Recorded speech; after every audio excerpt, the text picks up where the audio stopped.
Hello guys! Hello Earth Signs! Hello Virgo, Capricorn, and Taurus! Welcome dito sa aking channel. Kapalaran 888, welcome! Alamin natin kung anong messages, vibration, gabay, energy para sa inyong lahat. Tayo general reading, so pwede kang makaresonate. Earth Signs. Oh. Okay. Wow. Ang galing ng barahan mo sa 2 days na to. Mayaman, dalawa. It's either babae or lalaki to. So, babae ka man or lalaki, sinasabi ng baraha sa'yo dito na posibleng if tungkol ito sa relationship, may gustong pumasok sa buhay mo siguro. And ang taong ito, babae ka man or lalaki, is financially stable siya. Okay? So, pwedeng sobrang yaman niya or financially stable talaga siya. Marami siyang ari-arian.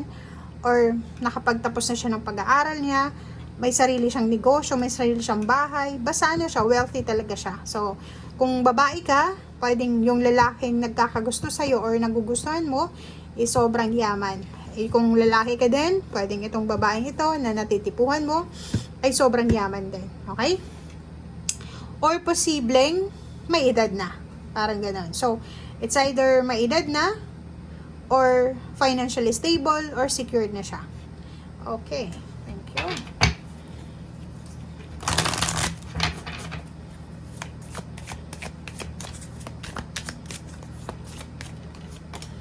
Okay, fire. Woo, passion. Oh, nakikita mo to. Sinasabi ng baraha sa'yo dito, Earth Signs, Virgo, Capricorn, and Taurus, na sobra yung passion, yung fire sa relationship na ito na nabubuo. So, parang, ano to parang kung sino man ito na nagugustuhan mo, or kung sino man itong prospect mo, or gustong pumasok sa buhay mo, siya yung magiging parang sagot sa mga problema mo.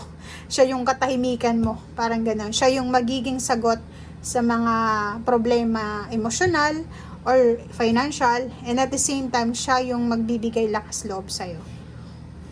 Wow!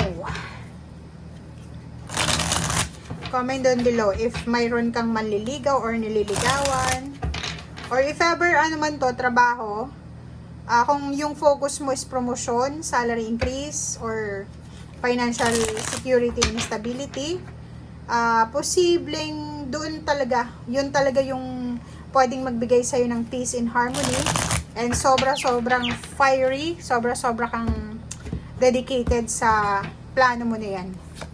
If ever lang na money yan. Okay. So, nakikita natin yung Page of Wands. May future dito, kaso lang mag-iingat ka.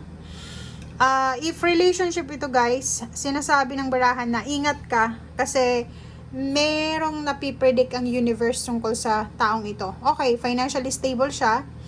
Feeling mo, siya yung sanctuary mo, siya yung mapagkukunan mo ng peace of mind, siya yung mag-aahon sa'yo sa hirap, siya din yung kalakasan mo, but sinasabi mag-iingat ka dahil posibleng hindi rin kayo magtagal, or pwedeng sasaktan ka niya, or ikaw yung mananakit sa kanya, or kung ano pa man. So, 7 of Cups, sinasabi na huwag tayong masyadong magmadali.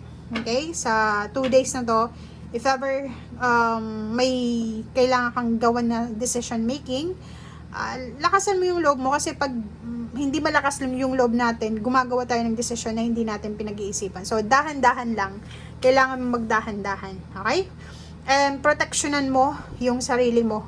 Proteksyonan mo yung puso mo, or proteksyonan mo kung ano man ang peace na mayroon ka. Kasi dito, 7 of Wands, sinasabi na may kailangan kang proteksyonan sa sarili mo para makuha mo yung victory and success.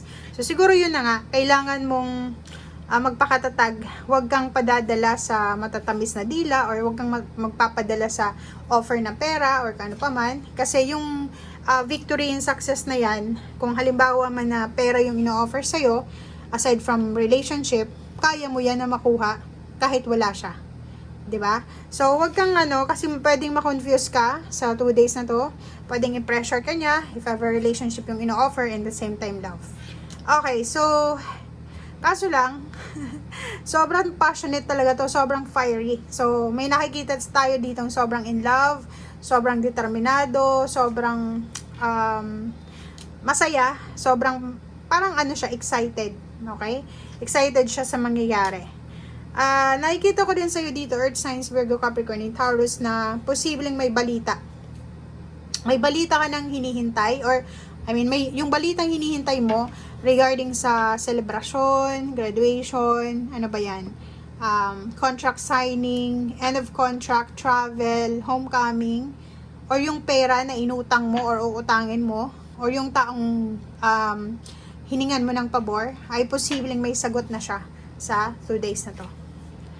Kaso lang, mag-iingat ka rin kasi pwedeng may celebration, positive news, pwede din na may mga kompetisyon or pag-aaway. So, yun na nga, mag-iingat ka sa mga balita na ibinabalita sa'yo sa 2 days na to, Sunday and Monday. Ingat-ingat ka sa mga tao na ito na binibigyan ka ng mga balita. Kasi minsan, ayaw lang nila na maging masaya ka. So, gagawa sila ng paraan para sirain ka sa taong iyon or sa kung sino man. Okay?